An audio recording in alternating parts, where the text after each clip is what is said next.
Karisikon, may bagoy niya na gagampanan han iya kinabuhi.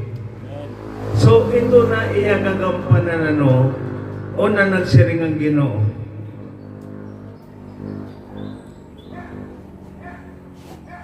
Nakiyakan niya, sharing niya,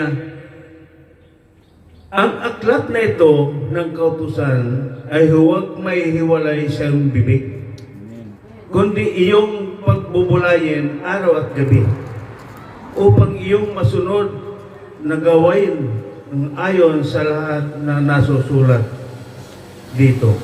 Sapagkat kung magkagayoy, iyong pagiginhawain ang iyong lakad, at kung magkagayoy, magtatamo ka ng mabuting kawakasan. Amen? So, ang aton purpose, hindi na fellowship, sumalahan 10:25 han Hebro, nakapalob dito, diri ka magkagamay anin pagtuo, kung diri ka anay, kumadahan pagtitipon. Kaya may ada ini tinatawag na consolidate.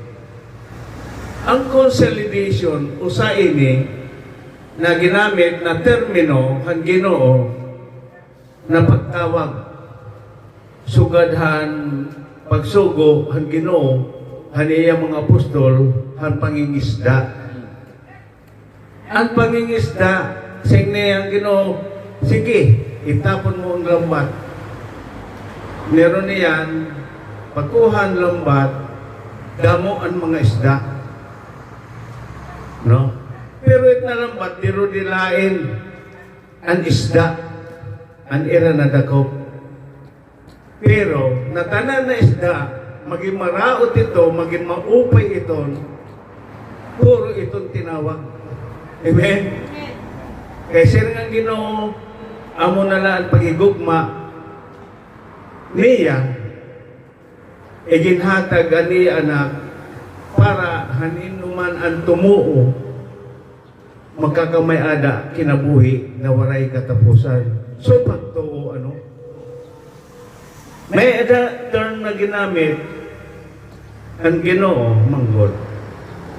Kay higita na tao, gintatagan kita kung ano ang gustuhan Ginoo. Amen. Layunin ang buhay. So, aton